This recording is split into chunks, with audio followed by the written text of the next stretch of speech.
Fala galerinha do xadrez, tudo beleza? Vocês vão ver hoje aqui uma partida espetacular, tá na nossa playlist aqui das melhores partidas da história do xadrez, tá?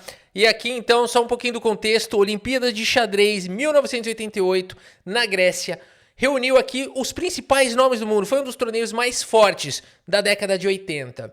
A gente tem aqui o dinamarquês Carsten Roy, não é o Magnus Carlsen, é um jogador bem criativo, ousado, ele é conhecido por buscar sempre o desequilíbrio, ele gostava de surpreender, ele ia para ideias que não eram muito conhecidas, e aqui do outro lado a gente tem o Boris Gulko, que é um nome muito importante da história do xadrez, vocês vão encontrar esse nome em vários livros, ele nasceu na União Soviética, enfrentou muitos desafios na vida pessoal também, não só na vida profissional, mas no xadrez ele é conhecido pelo seu estilo sólido, bem estratégico e tudo mais.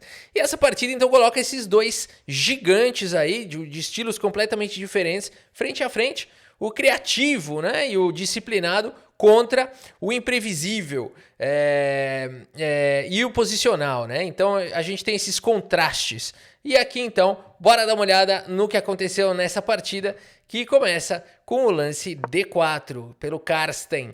Temos aqui E6, cavalo em F3, C5. Só uma curiosidade aqui que eu pensei, Carsten, nome parecido com Carlsen. Eu quero ver alguém sabe o nome do Magnus Carlsen, o verdadeiro nome do Magnus Carlsen. Vocês estão achando que o nome dele é Magnus? Não é não, o nome dele é outro, né? Então, assim como muita gente pensa que o Silvio Santos, que o nome dele era Silvio Santos, na verdade não. O nome dele era Senor Abravanel, mas o nome do Magnus Carlsen, posta aí nos comentários quem sabe o verdadeiro nome do Magnus Carlsen. Não é Rafael. Se você achou que é Rafael, porque tem muito Rafael, eu vou falar Rafael que eu acerto. Não é Rafael. Meus amigos, bom, espero que você tenha acertado. Então, o nome do Magnus Carlsen é Sven, não é isso? É Sven. O nome do Magnus Carlsen, que loucura, né? Agora é o seguinte...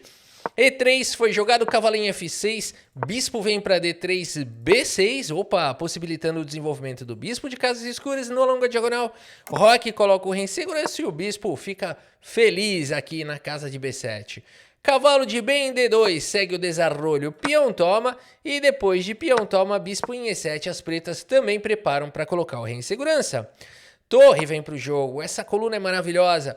E aqui, Roque coloca o rei em segurança. C3 protege o peão central de uma vez por todas. D6 possibilita o desenvolvimento do cavalo, maior flexibilidade para as peças, controla a casa de E5. E dama em E2 segue o desarrolho. Esse lance já impede, né, um bispo A6 ou um cavalo em A6. Já é um lance que restringe um pouco mais e também controla bem a casa central de E5. Torre 8 segue o desenvolvimento e aqui então o Carsten segue com o lance cavalo em F1, manobrando. Boris Gulko, cavalo de bem em D7 foi jogado, o cavalo vem para casa de G3 e aqui bispo em F8, saindo da frente da torre. Também é um bispo que se você quiser lutar aqui para em algum momento não entregar a casa de F5, você pode jogar um G6, bispo G7. É um lance bem flexível aqui do Boris Gulko, um lance posicional. E aqui bispo G5 segue o desarrolho delas pedras. Esse lance é esperto porque provocou um H6 e o bispo volta satisfeito para a casa de D2, já fica um pouco mais difícil pensar em jogar em G6. Não é impossível, mas já danificou um pouquinho aqui a proteção do rei. Além de tudo, explorou, vai ter agora a questão aqui do enfraquecimento das casas claras. Vamos ver.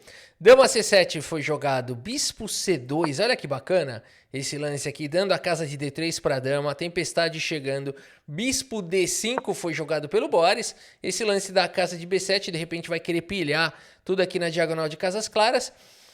E aqui o lance B3 foi jogado, ok, notem que não dá para jogar diretamente um dama D3 porque não está ameaçando nada. O cavalo já continua protegendo a casa de H7, não tem uma maneira muito simples de tirar, você poderia pensar num cavalo H5 alguma coisa, mas não dá tempo, né? Aqui as pretas já tem um contra-jogo com o lance E5, se você tentar um cavalo H5 não, você vai perder aqui, né? E4 é muito forte e por mais que dê para você trocar aqui a peça, você levou um garfo e isso não é nada bom. O cavalo está protegendo aqui a torre, né? Então, nem isso dá para, nem esse tático existe. Por isso, Carsten segura um pouco aqui, né?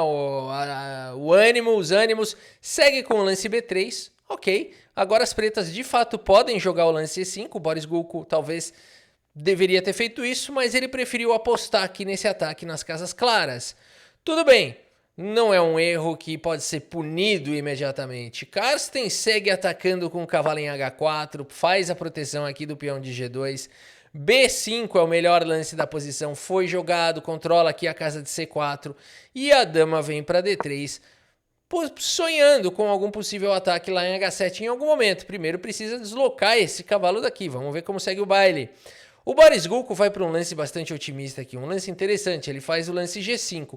Pelo fato dele ter o bispo aqui garantindo as casas escuras próximas ao rei, dá para pensar realmente nesse G5, você está atacando o cavalo que é o defensor de G2 e vai conseguir trocar um pouquinho de peça, vai danificar os peões, vamos ver. E G5, cavalo F3, único lance, mas agora bispo toma. E realmente aqui você não quer trocar as damas, porque você não vai tomar de dama aqui, porque você está acreditando nesse ataque no futuro, por isso toma de peão, fica com os peões dobrados. Tudo bem, o que o Boris Gulko tá tentando fazer aqui é bastante lógico. E agora bispo G7 veio dar suporte, protegeu a casa de H8, tá protegendo aqui o rei, protegeu a casa de H8, que é bem importante, porque você pode até pensar em tirar o cavalo daqui agora. Porque uma entrada em H7 de fato não vai fazer nada, uma vez que o bispo está segurando a casa de H8, o rei está completamente protegido, o ataque aqui virou pó. Faz sentido o que o Boris Gulko está fazendo. H4 foi jogado pelo Karsten, ele começa a criar confusão. Temos aqui peão toma atacando o cavalo. Que lance foi esse H4 maluco? O cavalo centraliza na casa de E4. E aqui, talvez jogar alguma coisa desse tipo para bloquear aqui essa diagonal de casas claras pudesse fazer sentido. Não que fosse fácil jogar dessa maneira. D5, por exemplo, tá vindo aí, mas o jogo pode ir embora com chances para os dois lados, segundo as máquinas. Mas o lance jogado pelo Boris Gulko foi o lance dama em C6. Ele acabou jogando aqui um pouquinho mais defensivo, aqui protegendo o peão de D6. E agora temos o lance rei H1. Meus amigos, esse lance prepara o terreno para uma das combinações mais incríveis da história do xadrez. Se preparem no que está por vir. Cavalo em H5 foi jogado pelo Boris Gulko. Por que não, né? Se você tem dois peões aqui criando um vácuo, por que não ocupar o vácuo com o cavalo? Rafa, não sei se foi exatamente isso que ele pensou, mas tá aí mais um elemento pra gente considerar, quem sabe, nas nossas partidas. uma bolacha recheada, um orel de cachorro. Bom, vamos voltar pra partida. Cavalo H5 foi jogado e agora nós temos o lance torre G1. O que esse lance tá fazendo? Já tá ameaçando capturar o peão. Temos o lance rei F8 protegendo o peão. E aqui parece que o Boris Gulko fez a defesa perfeita. Como é que você vai quebrar essa posição?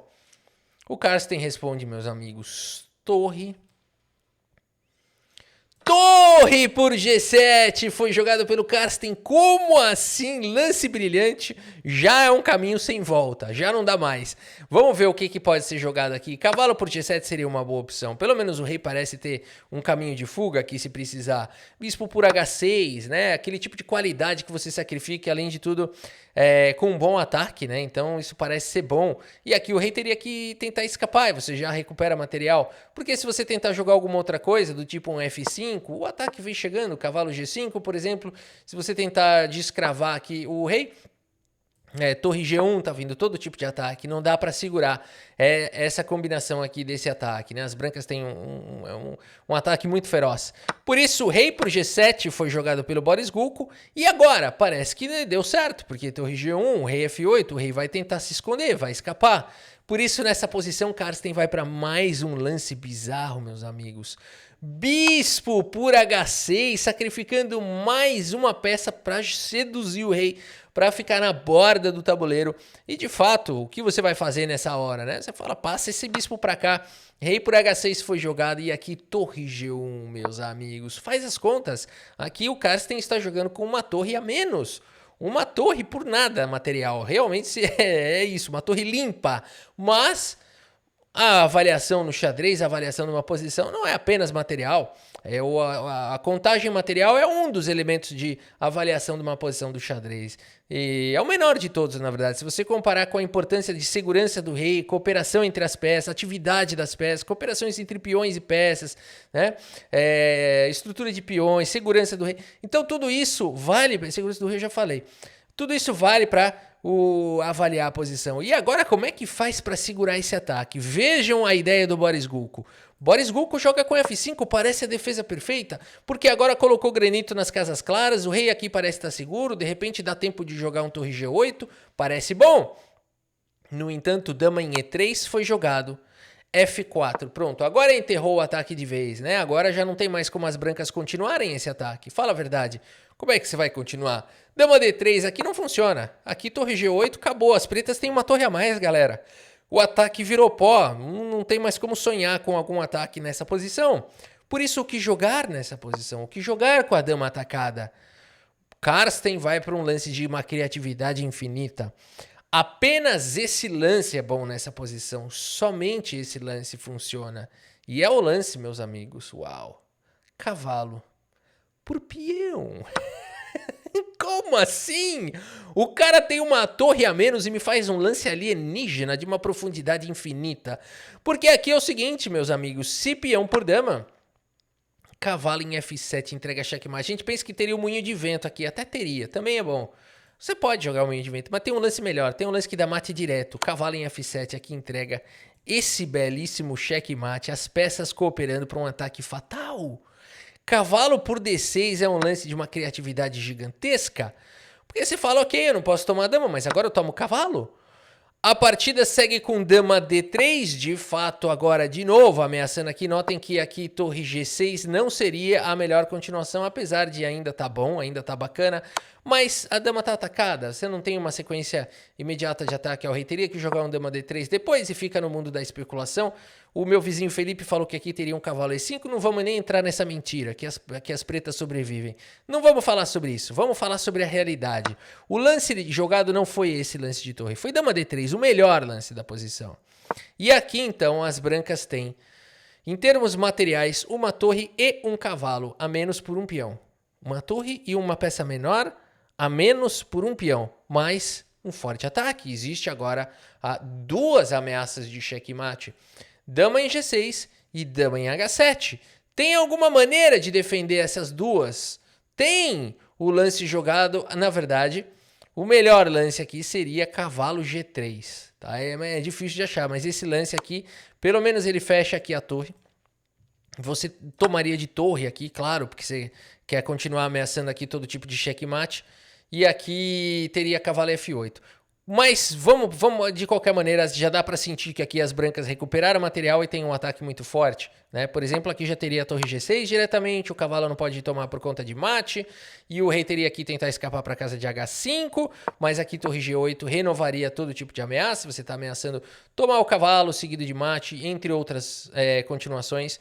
Então aqui já as brancas já recuperam todo o material possível com bônus, né, com lucro, porque vão para um ataque direto ao rei. Por exemplo, aqui rei H6, você toma o cavalo, e aqui é só uma qualidade de diferença e ainda um peão, mas o ataque do rei aqui é decisivo, né?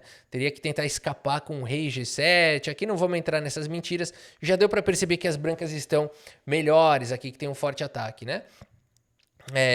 Por isso, meus amigos, o Boris Gulko vai diretamente para o lance cavalo F8, que parece uma boa defesa.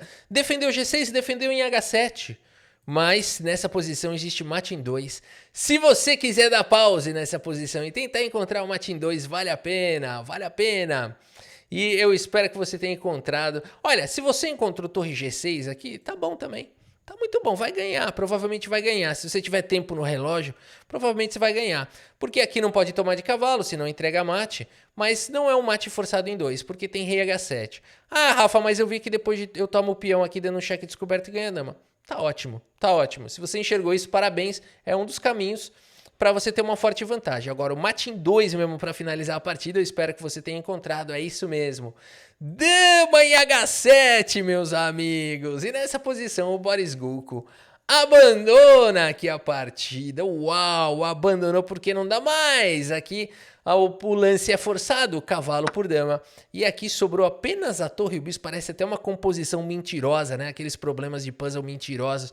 Não, essa partida aconteceu de verdade.